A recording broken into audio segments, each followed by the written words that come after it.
Эфир Абхазского телевидения продолжает русская служба новостей. Здравствуйте, в студии Алиса Шампа. Сегодня столица нашей родины Сухум отмечает День освобождения от грузинских оккупантов. 23 года назад, 27 сентября 1993 года, после кровопролитных боев, государственный флаг Республики Абхазия взвился над зданием бывшего Совета министров. 11 дней и ночей шла операция по освобождению Сухума. Шаг за шагом, улица за улицей, дом за домом наши бойцы прошли настоящий ад, но цели своей достигли. О том, как это было, расскажет Елена Лолуа. Ожесточенные боевые действия в черте города шли несколько дней. В 13:30 у Дома правительства завязался сильный бой. Через 2 часа здание было освобождено, и над ним водружен государственный флаг Абхазии.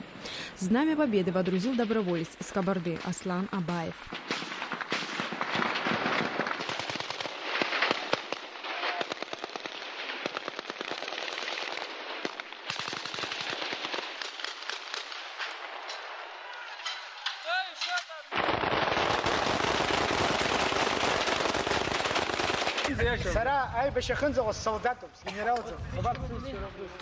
Хронология событий. Стратегическая операция по освобождению Сухума от грузинских оккупационных войск заняла 11 дней. Подготовка к ней проходила в условиях строгой секретности. Шаг за шагом бойцы абхазской армии продвигались к заветной цели.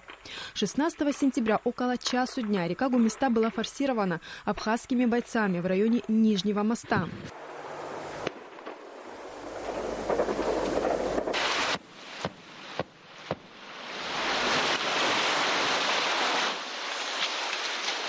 Одновременно шло расширение плацдарма для наступления на Сухум с севера.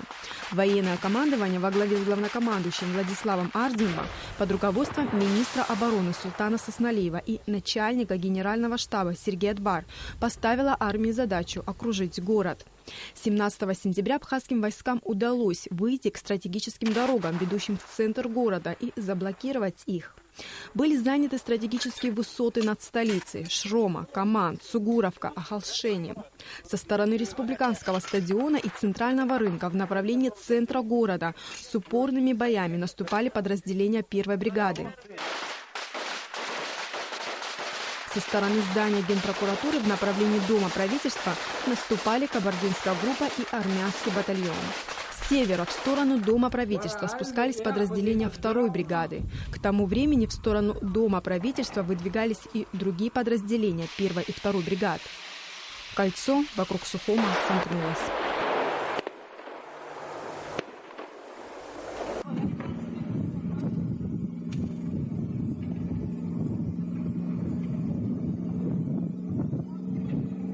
А в это время бойцы Восточного фронта блокировали трассу Очимчира-Сухум, вышли к реке Кадор и начали обстреливать Сухумский аэропорт. Военно-морские силы Абхазии взяли под контроль морскую акваторию Сухума. Тем самым абхазская армия исключила всякую возможность противнику подтянуть резервы. 25 сентября командование вооруженных сил Абхазии обратилось к командованию грузинских войск с требованием покинуть город через оставленный коридор. В освобождении Сухума также принимали участие добровольцы Северного Кавказа, Юга России, представители абхазской диаспоры Турции и Сирии.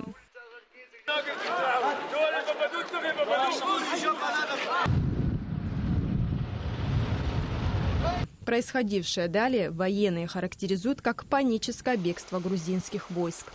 29 сентября на мосту через реку Кудор у границы Гулрипшского и Очимчирского районов состоялось историческое соединение Западного и Восточного фронтов.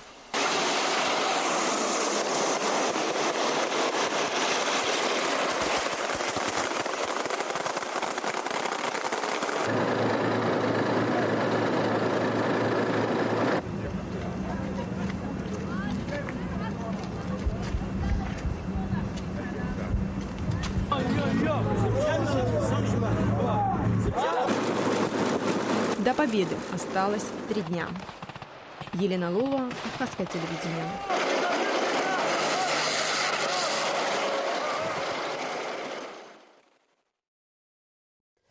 В честь 23-й годовщины освобождения нашей столицы от грузинских захватчиков в Сухуми прошли торжественные мероприятия. С утра началась церемония возложения цветов и венков в парке боевой славы. Тысячи жителей нашей столицы пришли к мемориалу павшим, чтобы отдать дань памяти героям, погибшим за свободу Абхазии. Сюда пришли президент Рауль Хаджимба, все руководители страны, ветераны, общественность, школьники. В парке славы побывала и наша съемочная группа. Репортаж Сарисмар.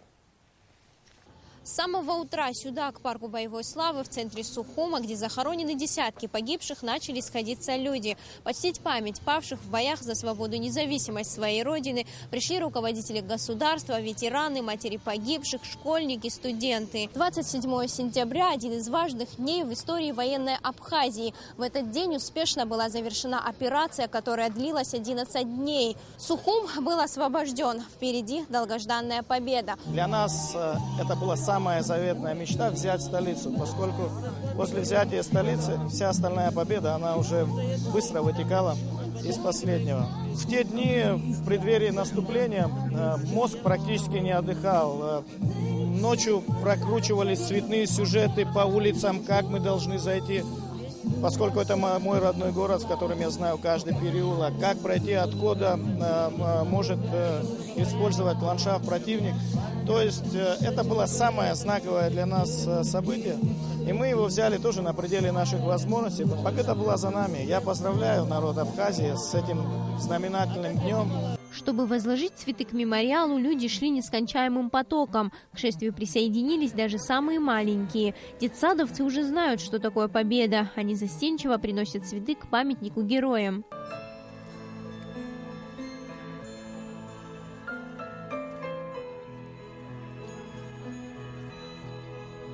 Даже спустя столько лет в памяти ветеранов остаются события тех лет. Эти воспоминания, говорят они, уже невозможно стереть.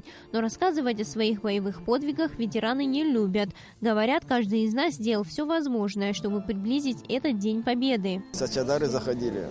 И вот сачадары потихоньку шли и дошли до центра города. Взяли город и пошли дальше брать границу.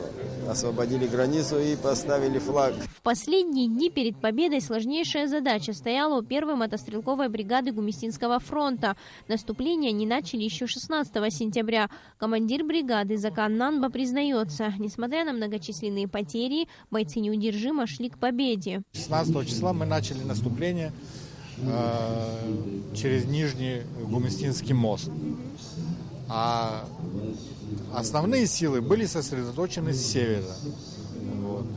Пока противник разобрался, где направление основного удара, мы уже, конечно, продвинулись на нужном для нас расстоянии с северной стороны и осели в течение нескольких, там, буквально считанных дней, осели над Сухумом, над горами, которые расположены с северной стороны города Сухум. Командир первой роты 2-го Сухумского батальона Юрий Хватладзе на момент взятия Сухума лежал в госпитале. Его ранили незадолго до начала операции. Тем не менее, перед бойцами батальона поставили задачу отвлечь на себя основную вражескую силу. По словам Юрия Хватладзе, к операции готовились чуть больше месяца. В день, 16 сентября, до того наша разведка сильно работала, батальонная.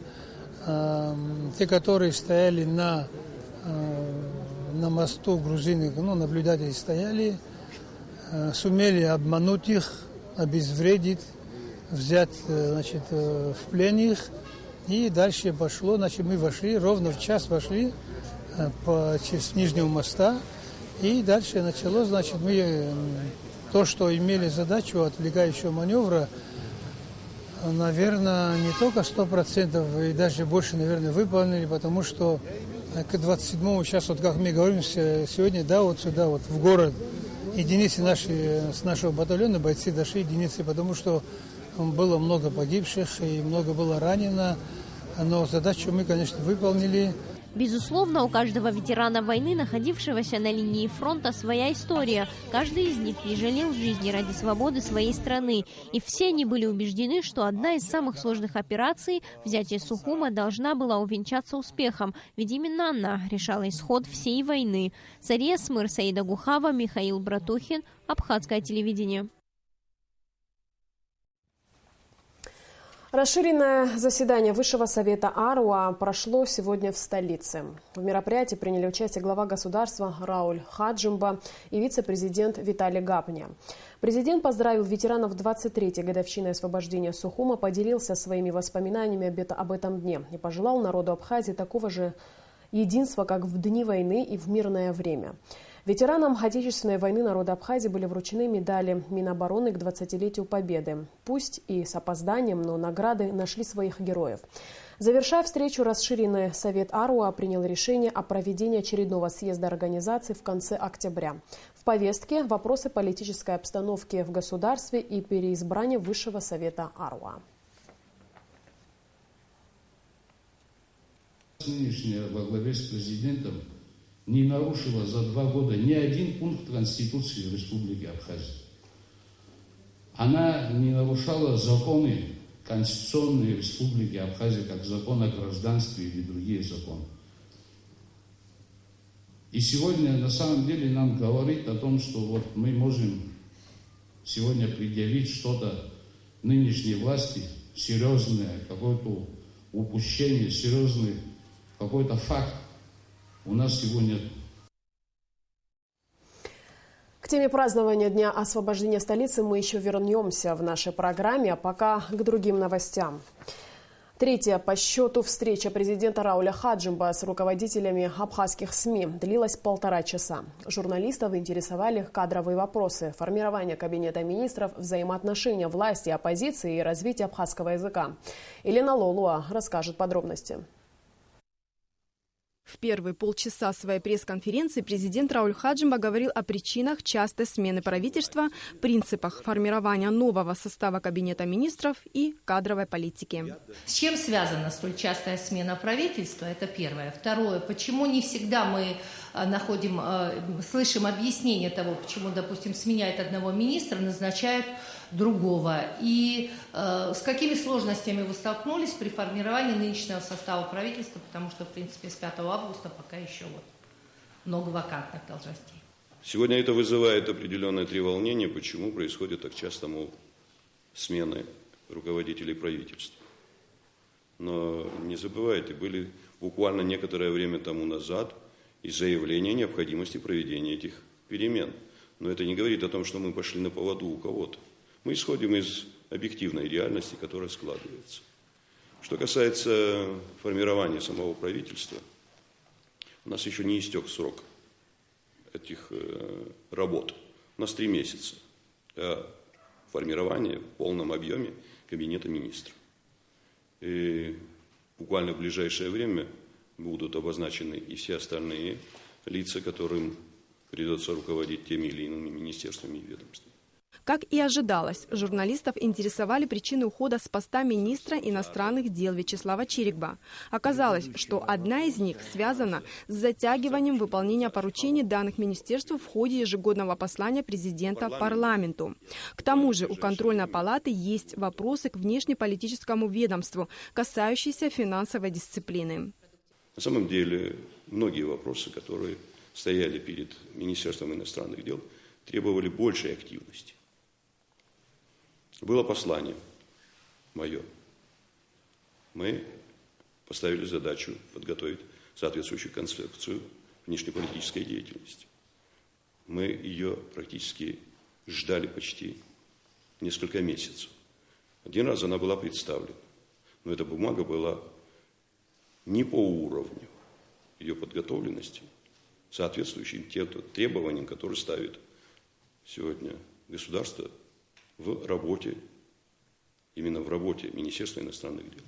Следующий час пресс-конференции был посвящен вопросам внутриабхазской повестки, в частности, взаимоотношениям власти и оппозиции. Президент подтвердил готовность к диалогу с оппозицией и совместной выработке общей позиции по ключевым вопросам. Более того, по словам президента, премьер-министр предлагал представителям оппозиции портфели в новом составе кабинета министров. Сначала было получено согласие, но потом отказ. Да, были определенные встречи, были разговоры, и даже были даны согласия на каком-то этапе. Но потом в одночасье все изменилось. Мы и сегодня, еще раз говорю, готовы к диалогу Хотелось бы, чтобы этот диалог был бы действительно результативным. Прессу интересовал ход расследования событий у стен МВД этим летом. Рауль Хаджимба заверил, что расследование в отношении зачинщиков беспорядков будет доведено до конца. Какие выводы были сделаны правительством по факту захвата МВД и ведется ли сегодня расследование по вот этим вот делам? Я думаю, не правительство должно сделать выводы, а соответствующие структуры, провести соответствующие работы по данным процессам возбуждены уголовные дела. Более 70 человек опрошено. То, что вот есть у меня на сегодняшний день информация. И работа продолжается. И будет доведена до логического завершения. Выборы в парламент весной следующего года пройдут по действующему законодательству, сказал президент. При этом он уточнил, что конституционная реформа будет продолжена. К моему сожалению и к сожалению многих членов нашего общества, эта ситуация застопорилась. Мы представили соответствующее видение, но, к сожалению, депутаты парламента не поддержали нашу инициативу. И как бы не было больно, в данной ситуации, я думаю, мы придем к парламентским выборам вот, в том виде, в каком, как говорится, мы проводили и предыдущие выборы. Но нам надо все равно не останавливаться, делать эту работу. Я надеюсь на то, что в любом случае мы придем к смешанной системе. Проект Российско-Абхазского договора по информационно-координационному центру МВД не несет угрозы суверенитету, сказал глава государства. Наоборот, ИКЦ будет координировать деятельность по противодействию организованной преступности и иным опасным видам преступлений, сказал президент. ИКЦ в том виде, в каком его нам представили на первом этапе, и то, что мы сегодня имеем, это земля и небо. Если там речь шла о 400 сотрудниках, то сегодня практически речь идет о 200. И речь идет о возможном содействии Абхазии в разных направлениях, начиная от экспертной, криминалистической сферы деятельности. Я здесь ничего плохого не вижу. Рауль Хаджимба высказался и на тему работы судов, о том, как реформирование судебной ветви власти отразилось на качестве отправления правосудия. По словам президента, радужных результатов пока нет. Что касается формирования института судебных исполнителей, то эта работа будет завершена к концу года, уточнил глава государства. Я не хочу вмешиваться в работу судебных органов, но видеть, как гражданин, как глава государства, то, что иногда происходит, наверное, мимо пройти просто нельзя. И должна эффективно работать структура, которая называется ККСом. Коллегия, квалификационная коллегия судей, она должна в соответствии с новым законом вести себя совершенно по-другому. Судьи должны чувствовать меру ответственности перед обществом, перед народом. Мы действительно пошли на беспрецедентное такое финансирование. Система учета и контроля на туристических объектах будет усовершенствована, сказал президент. Ключевыми для руководства остаются вопросы развития сельского хозяйства, социальная тематика, развития абхазского языка. Елена Лоло, Сейт Агуха, Абхазское телевидение. Полностью встречу президента Рауля Хаджимба с руководителями абхазских СМИ смотрите в нашем эфире завтра. Свой профессиональный праздник сегодня отмечают сотрудники таможенной службы. 25 лет назад, 27 сентября, Владислав Ардзинба подписал указ о создании нового для страны ведомства. Так получилось, что эта дата совпала с днем освобождения столицы. Сегодня работники таможни, а также их коллеги из России и Южной Осетии возложили цветы к мемориалу погибших воинов. Затем гостей принял премьер-министр республики Беслан Барцыц. Продолжение темы в репортаже Симаргон. Уже стало традицией, что все важные мероприятия у нас в стране начинаются с возложения цветов к мемориалу славы. В свой профессиональный праздник работники таможни в первую очередь пришли сюда, чтобы еще раз почтить память погибших за свободу Абхазии. И сегодня для всех таможенников двойной праздник. Сегодня у нашего народа двойной праздник. Это и день освобождения города. Ну и я думаю, что и юбилей таможенной службы тоже радует наших граждан. Я вам скажу честно, для нас большая радость, то, что приехали наши коллеги. Поздравить сотрудников и ветеранов таможенной службы с юбилеем ведомства приехали их коллеги из России и Южной Осетии. Сегодня уже сформирована прочная нормативно-правовая база сотрудничества служб. Между ведомствами стран существуют тесные и взаимовыгодные отношения. С каждым годом они становятся крепче. Наши отношения, как вы знаете, имеют уже давнишнюю историю. На наш взгляд, они развиваются очень динамично. И то, что мы сейчас здесь на празднике приглашены, для нас это большая честь. И мы надеемся, что наше дальнейшее сотрудничество будет еще только укрепляться, потому что задач стоит очень много. Я надеюсь, что мы найдем все конструктивные подходы и решения тех задач, которые стоят перед нами и которые ставит перед нами наш президент. Я хочу сказать большое спасибо абхазским коллегам, которые нас пригласили на юбилей 25-летия образования абхазской таможни. Очень знаменательно, что он совпал с таким днем освобождения города Сухума. Этот день всегда каждый год отмечают в Абхазии. Мы братские народы, пролили много кровь, много веков. Мы бок о бок сражаемся с нашими внешними врагами. Надеюсь, все у нас уже позади, и будем только жить и процветать на благо нашей Родины. Сегодня таможенная служба Абхазии является одним из важнейших государственных институтов, надежным и стабильным источником поступления средств в бюджет. Именно она обеспечивает значительную доходную часть государства. Структура, она правоохранительная. И здесь самые главные требования – это, конечно, дисциплинированный, добропорядочный. И сотрудник должен быть примером не только в таможне, но и в быту тоже. Для близких своих и для окружающих. Таможенников в Абхазии представителей Российской таможенной службы принял премьер-министр республики Беслан Барцыц. Сотрудничество с ведомствами стран дает определенный опыт и улучшает качество работы таможенных органов, считает глава правительства. Выражаем вам благодарность за постоянную поддержку и рассчитываем на то, что очень рассчитываем и на то, что ваше взаимодействие будет продолжено в общих интересах. И еще раз спасибо вам за то, что приехали поддержать и поздравить своих коллег в эту юбилейную дату для таможенников Абхазии. Заместитель руководителя Федеральной таможенной службы России Андрей Струков отметил, что они готовы сотрудничать и расширять области взаимодействия. В свою очередь, начальник таможенного комитета Абхазии Даур Кубахия поблагодарил своих коллег за оказанное внимание и помощь. В дальнейшем есть масса вопросов, которые нам надо будет обсудить. Я очень рад той форме общения, которая между нами есть. Я рад, что ФТС, несмотря на свою загруженность, всегда находит время для своих абхазских коллег. Работа сотрудников таможни ответственная, ведь именно с них и начинается первое впечатление о стране. Это уникальная структура, которая объединяет в себе интересы государства и общества. Сотрудники ведомства стоят на защите экономических интересов государства. Сима Аргун, Эльдар Дамиров, Тимур Гугохи, Абхазское телевидение.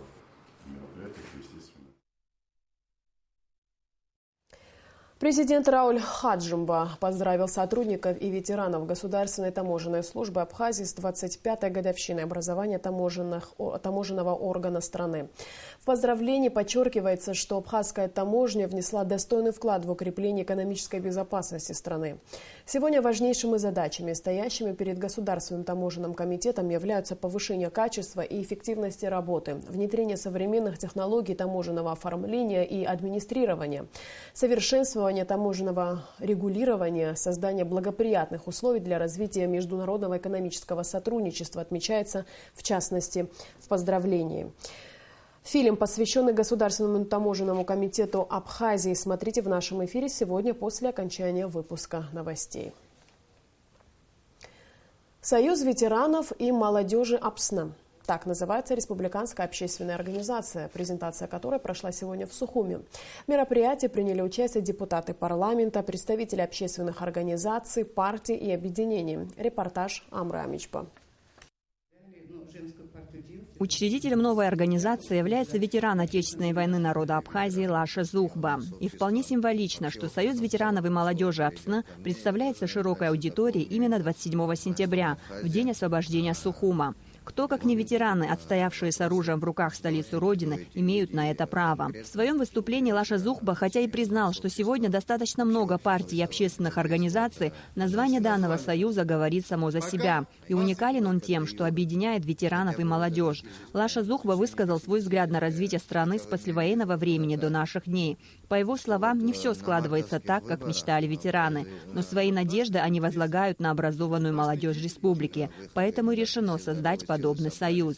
Хотим мы одного, лучше, чтобы в Абхазии жилось. Надо понимать, что даже если кого-то критикуешь, чтобы критика должна быть конструктивной, за что конкретно критикуют, кого критикуют. И отличать критику от оскорблений тоже не может никто выходить за рамки правового поля, обезличивать институты государства, самый главный институт, институт президентства, точно так же, как и другие его институты.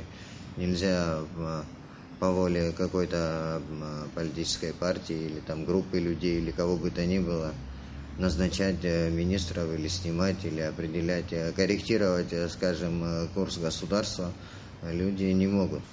Иначе мы убьем все то, что осталось. Если каждый раз мы будем, как кому-то нравится, долбать те или иные министерства, то есть это же все институты государства и общества, что останется? Ничего не осталось. Так, в принципе, практически ничего не осталось. Председателем Союза назван представитель молодого поколения Саид Бутба. Он обозначил основные направления деятельности Союза ветеранов и молодежи АПСНЭ. Главной целью нашей организации является формирование и укрепление институтов гражданского общества, в котором человек, его права и свободы являются высшими ценностями. Дальнейшее развитие принципа верховенства закона, участие в формировании гражданского общества и политической культуры граждан Абхазии. Сотрудничество и взаимодействие с общественными организациями, хочу подчеркнуть, органами государственной власти в решении социальных вопросов ветеранов Отечественной войны народа Абхазии, вдов, а также членов их семей, оказание помощи малоимущим и остро нуждающимся ветеранам, улучшение их жилищных условий, медицинского обслуживания.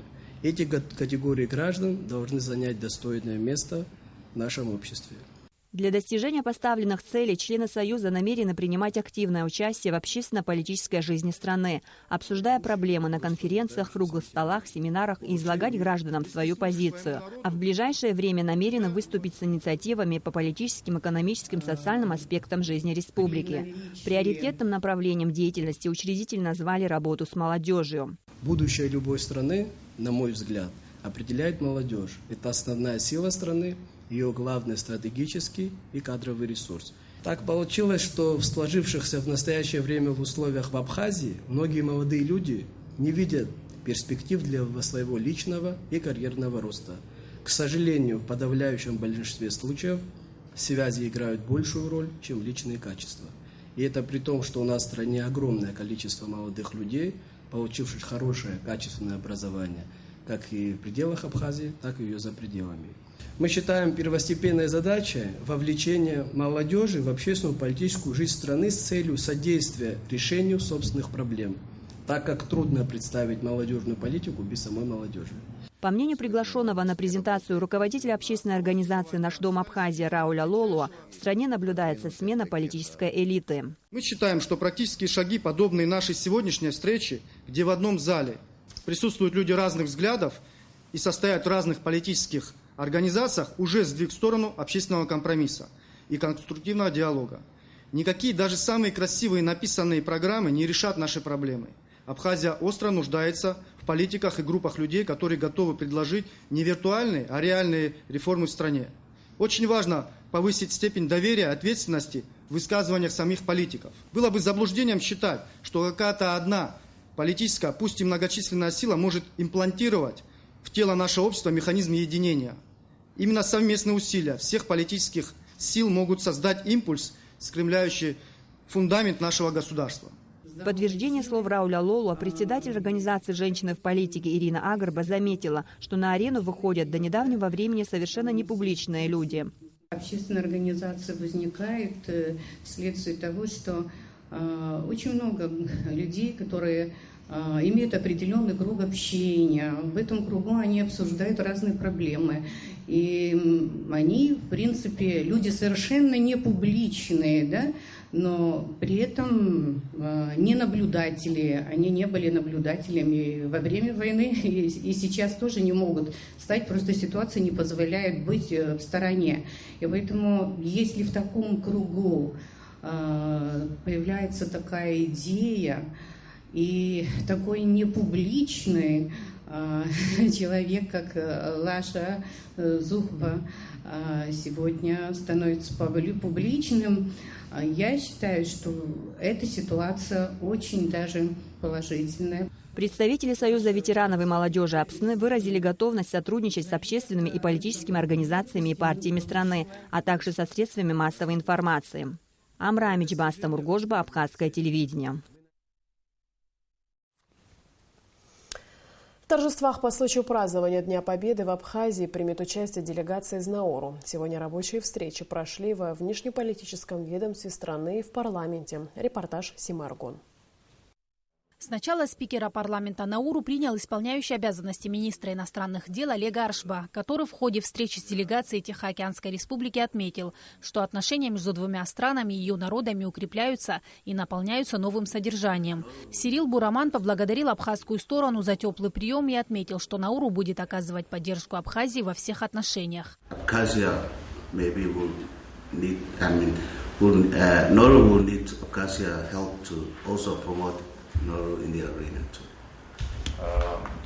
Науру будет также помогать Абхазии для того, чтобы больше информации о ней дать в регионе. Again, thank you again for your invitation and the hospitality being given to my delegation. В очередной раз благодарю вас за тот теплый прием и за ваше гостеприимство, которое вы оказали нашей делегации. Затем делегацию принял спикер Народного собрания Валерий Бганба. Представители Республики Науру будут принимать участие в торжественных мероприятиях, приуроченных ко Дню Победы в Отечественной войне народа Абхазии. По словам Бганба, это еще больше сблизит наши страны и даст возможность узнать друг друга получше. Очень часто мы встречаемся. Мы уже говорим не о приезде официальной делегации, мы говорим уже о приезде наших друзей. Несомненно, ваш приезд сейчас – это подписание соглашения, межгосударственного соглашения, и ваше желание участвовать в торжествах абхазского народа в День Победы, несомненно, будет еще больше укреплять наши взаимоотношения, нашу дружбу. Сирил Бураман третий раз в нашей стране, как он сам признался, уже приезжает сюда не как гость. Теплый прием и желание сотрудничать приведут наши межгосударственные отношения на новый уровень развития, считает Бураман. По словам спикера Тихоокеанской республики, они готовы отстаивать интересы Абхазии в Организации Объединенных Наций.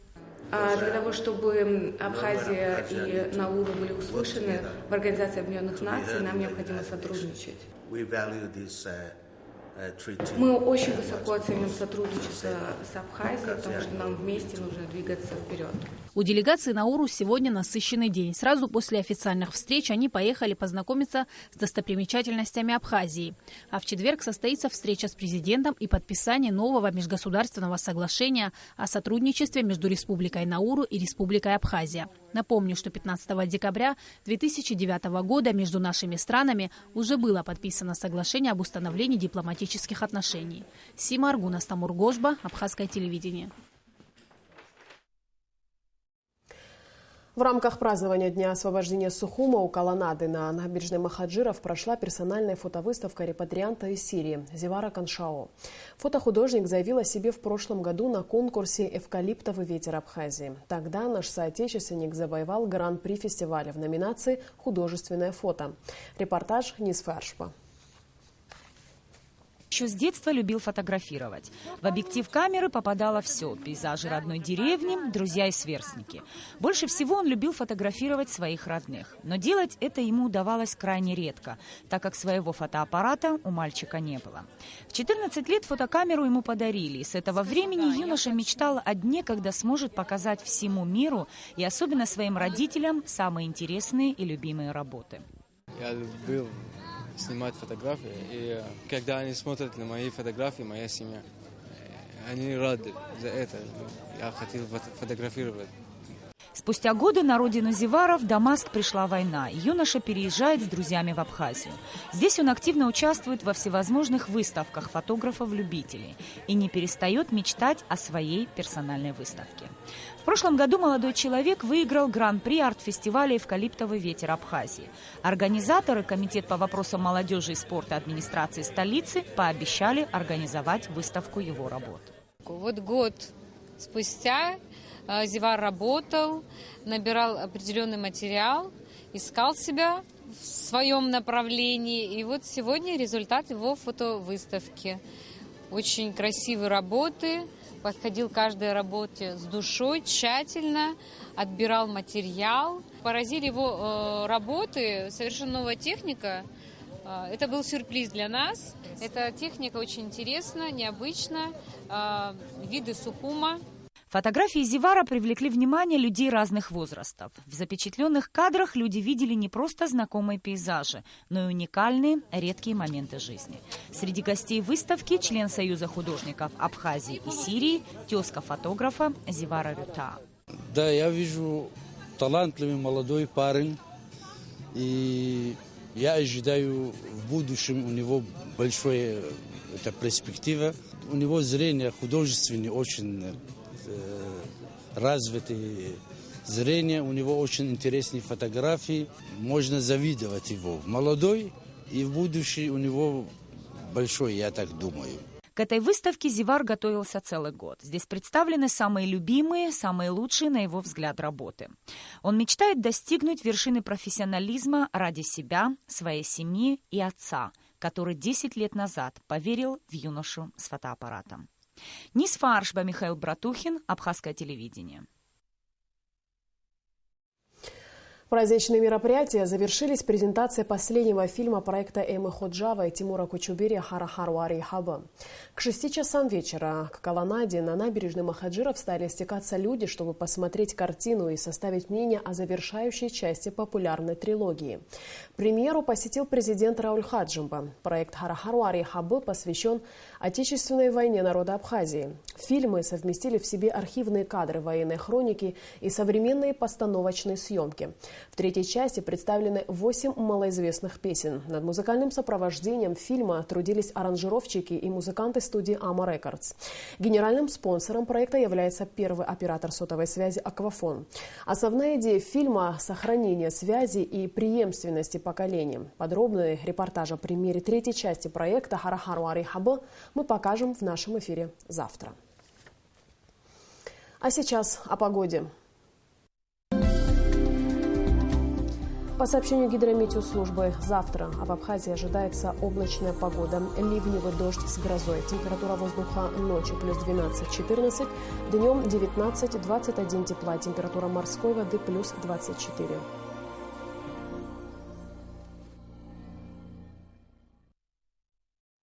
На этом наш выпуск завершен. Всего доброго и до скорой встречи в эфире.